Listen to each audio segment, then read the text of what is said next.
नमस्कार, मैं ललित और पुनीत आपको नज़र आ रहे होंगे। जियो पॉलिटिक्स में किस तरह की स्थितियां बन रही हैं वो लगातार बहुत बेहतरीन तरीके से सोशल मीडिया पर आप उन्हें देख सकते हैं, वो डिकोड भी करते हैं इंटरनेशनल क्या कुछ चल रहा है। आज एक बहुत बड़ा मसला दरअसल वो लेकर आए हैं और मसला ये है कि पूरी दुनिया में उथल पुथल मची हुई है। इसे उथल पुथल कहें, हाहाकार तक की स्थिति कहें। जैसे जापान में नेचुरल कैलामिटी आ गई है, बांग्लादेश में क्या कुछ हुआ वो आप देख ही रहे हैं। रूस यूक्रेन वार चल रहा है, अब अमेरिका ने कहा है कि वो अत्याधुनिक F-16 भी देने जा रहा है। F-16 क्या कुछ कर सकता है वो आप जान ही रहे हैं। इन सब के बीच एक सन्नाटा आपको परेशान करेगा। दरअसल खामोशी अच्छी लगती है, लेकिन जो सन्नाटा होता है, और वो भी तूफान से पहले का सन्नाटा, वो कभी कभी बहुत घातक हो जाता है। इसी तरह का सन्नाटा आप महसूस करेंगे इजराइल और हमास के बीच। ये होगा वो होगा। शुरुआत में तो बातें इस तरह के से कही गई कि कहीं ये थर्ड वर्ल्ड वॉर जैसी स्थितियां तो नहीं बन जाएंगी, लेकिन अब एकदम खामोशी। ये सन्नाटा क्यों है? सन्नाटे से आज की शुरुआत। ये सन्नाटा क्यों है? सन्नाटा इसलिए है क्योंकि किसी भी जंग को लड़ने के लिए, वैसे तो जंग नहीं होना चाहिए, लेकिन जंग को लड़ने के लिए किसकी ज़रूरत होती है? ज़रूरत होती है सिपह सालार की, यानी कि सेनापति की। सेनापति कहाँ है? सेनापति तो मारा गया, हमास का चीफ तो हानिया। मारा गया, हानिया तो मारा गया। तो अब नया सेनापति चाहिए ना, तो नया सेनापति आएगा, कमान संभालेगा, सब कुछ देख रेख करेगा, उसके बाद फिर खेल शुरू होगा। उसके बाद ये खेल शुरू होगा। लेकिन जिसके बारे में सुना जा रहा है, मतलब आज अगर हम इंटरनेशनल पॉलिटिक्स पे कसाई के बारे में बातें करें तो ये आपको थोड़ा सा चौंकाएगा, लेकिन जिस चीफ के बारे में सुना जा रहा है उसके बारे में कुछ बताइए। हाँ, ये आप जो बोल रहे हैं ना, ये 4 दिन हो गए। 4 दिन पहले हमास का नया चीफ बन गया है। अब हमास का नया चीफ कौन है? हमास के नए चीफ का नाम है याह्या सिनवार। और याह्या सिनवार है कौन?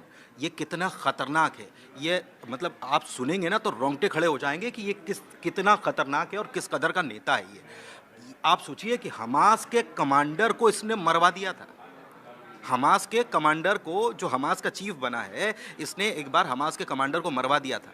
तो इसकी बहुत सारी कहानियां, और ऐसी कहानियां जो रोंगटे खड़े कर देंगी। मतलब और जैसे मैंने अभी जिक्र किया, कसाई भी इसे कहा जाता है, इसकी क्रूरता के बड़े चर्चे हैं। हाँ।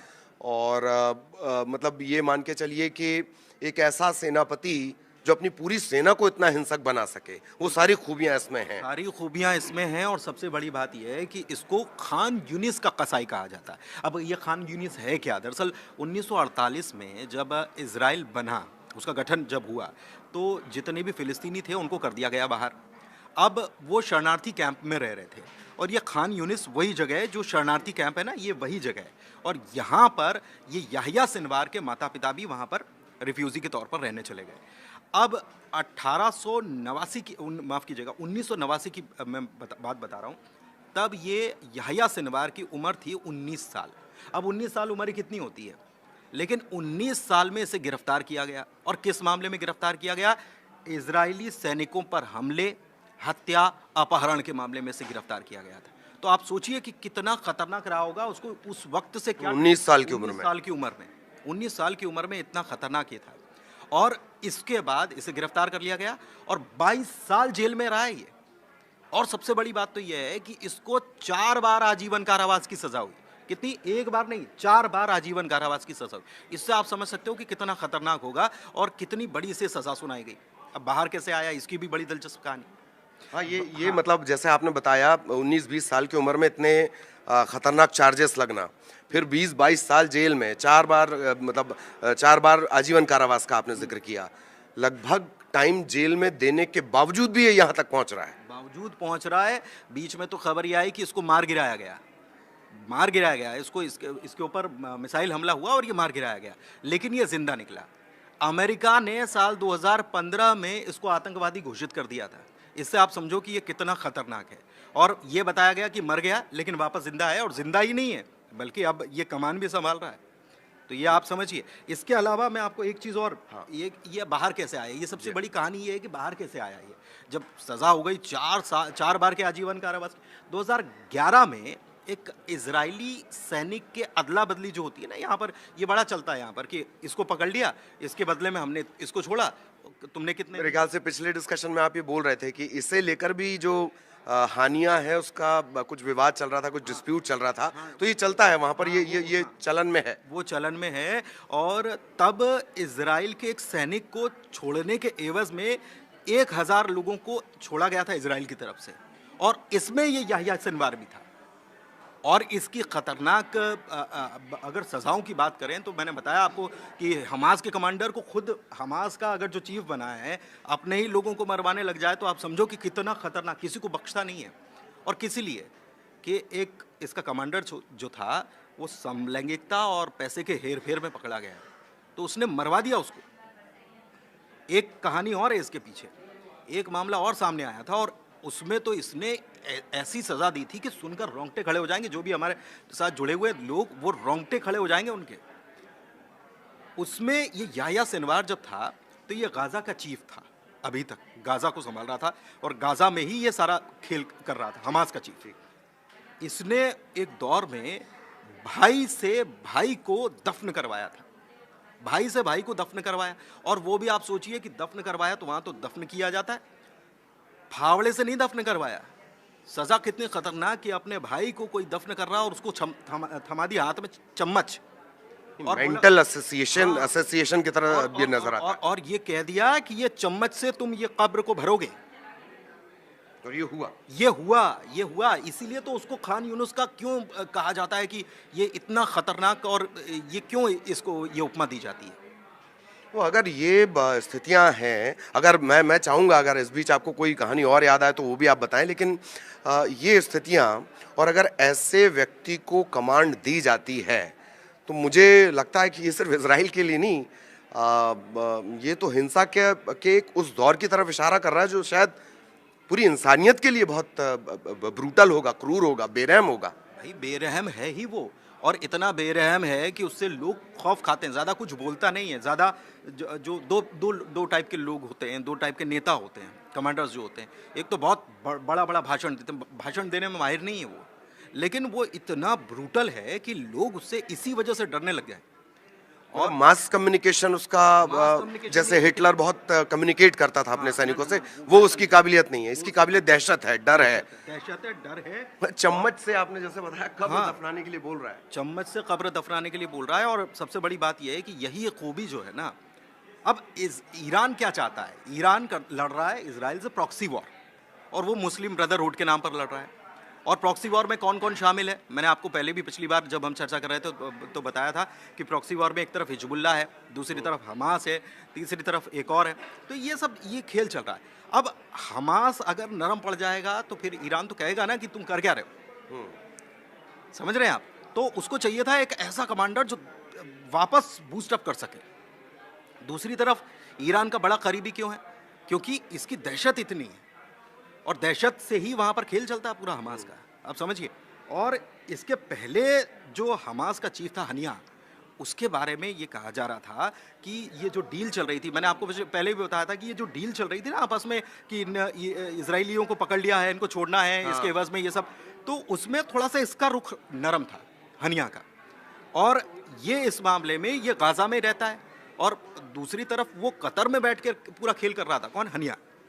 तो वो एक प्रकार से पपेट चला रहा था। लेकिन अभी ये जो खुद मैदान जंग में खड़ा हुआ है तो वो ज्यादा अच्छे से डील कर पाएगा, तो जाहिर तौर पर ज्यादा अच्छे से डील कर पाएगा। और ये तय है कि इजराइल के लिए मुसीबतें बढ़ने वाली हैं, इसमें कहीं कोई इजराइल या कहीं पूरी दुनिया के लिए जो आप समझिए कि वो जो खुद लड़ रहा है तो वो भी चाहेगा ना कि कोई इसमें इंटरफेयर किसी का नहीं होना चाहिए।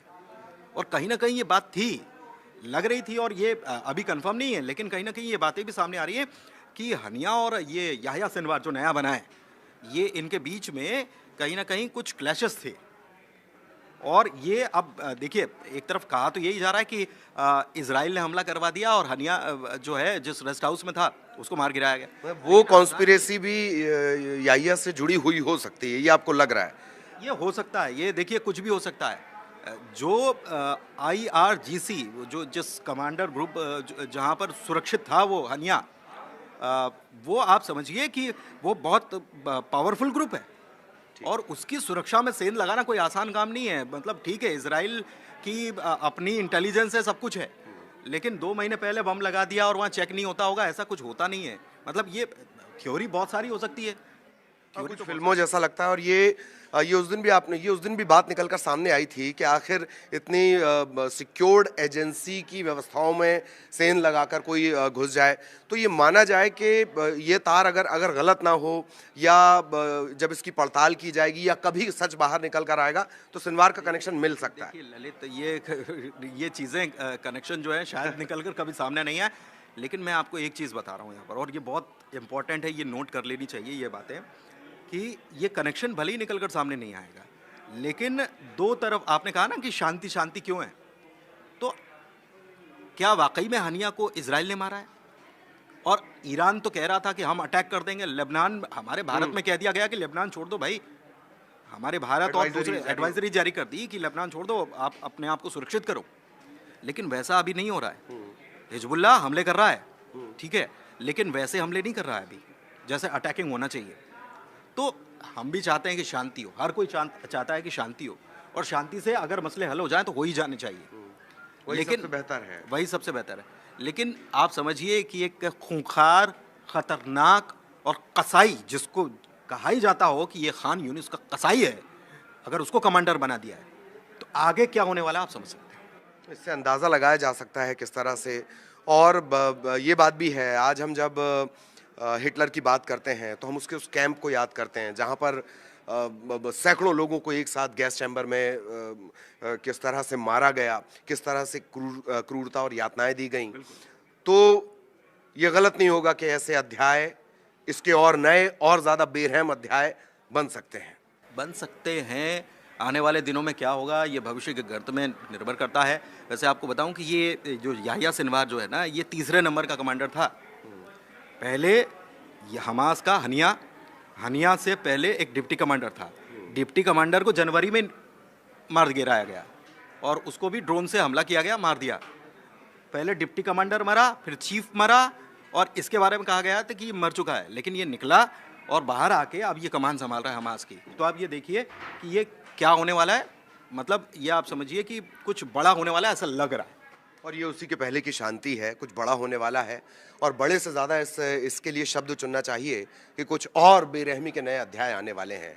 युद्ध अपने पीछे हमेशा एक त्रासद इतिहास छोड़कर जाता है, और युद्ध में जो पीढ़ियाँ तबाह होती हैं, उनकी जो तकलीफ़ें हैं वो सालों साल कोट की जाती हैं। यही युद्ध की सबसे बुरी और त्रासद कहानी है, और शायद अब वो बढ़ने वाला, और ये जो खामोशी, जिस सन्नाटे से बात निकली थी, ये सन्नाटा उसी तरफ इशारा करता है।